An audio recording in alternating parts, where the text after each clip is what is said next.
Welcome to Abhinav Bharat. నేను journalist Ravichandra. రాష్ట్ర వ్యాప్తంగా సంచలనం సృష్టించినటువంటి విశాఖపట్నం ఆర్డీఓ శ్రీలేఖ బదిలీ అంశంలో ఇక్కడ భయంకరమైన కుట్రలు దాగి ఉన్నాయని తెలుస్తుంది.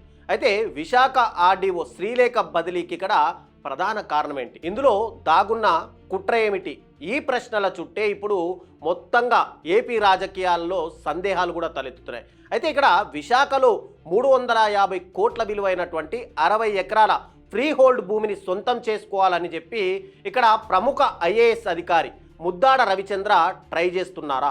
ఆ భూమిని మాజీ సీఎస్ జవహర్ రెడ్డి గతంలోనే కొనుగోలు చేశారని చెప్పి కూటమి ప్రభుత్వంలో, ఇప్పుడు కూటమి ప్రభుత్వం అధికారంలో ఉంది కాబట్టి ఆ ప్రభుత్వంలో తనకు పని కాదని తెలిసే ఇక్కడ ముద్దాడ రవిచంద్రతో బేరం కుదుర్చుకున్నారని చెప్పి ఒక వార్తలు వస్తున్నాయి.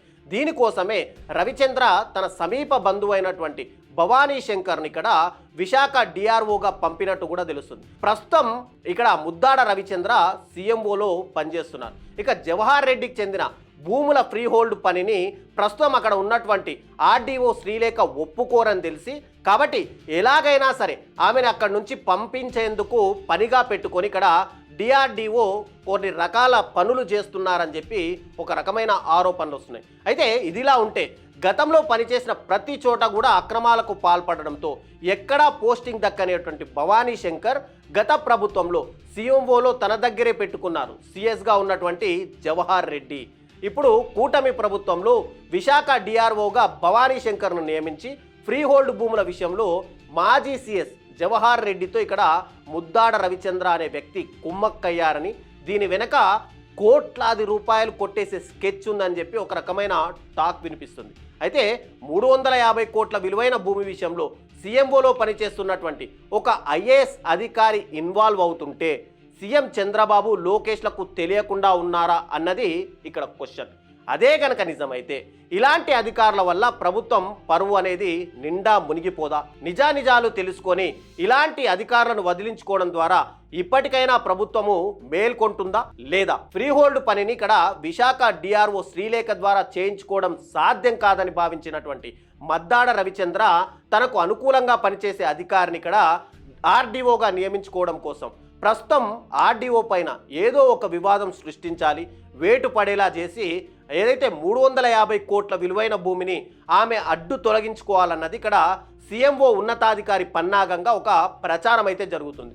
కూటమి ప్రభుత్వంలో అక్రమాలకు తలొగ్గకుండా పనిచేయాలనుకునే అధికారులకు దీన్ని ఒక గుణపాఠంగా చూడాలనే వాదన కూడా రాష్ట్ర రాజకీయాల్లో వినిపిస్తుంది.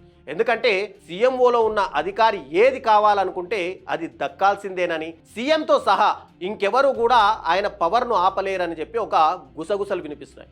ఇప్పటికైనా సరే కూటమి ప్రభుత్వం మేలుకొని సీఎంఓ ప్రక్షాళన గనక చేయకుంటే ఇలా నిజాయితీ పరులైన అధికారులు ఎందరో కూడా సైలెంట్ అయిపోతారని చెప్పి సీనియర్లు సైతం హెచ్చరిస్తున్నారు. ప్రభుత్వం ఎన్ని పథకాలు ఇచ్చినా సరైన అధికారులను ఉన్నత స్థానాలలో గనక ఉంచుకోకపోతే ఎలాంటి ప్రయోజనం ఉండదని చెప్పి ఇక్కడ వాళ్ళు హితవు చెబుతున్నారు.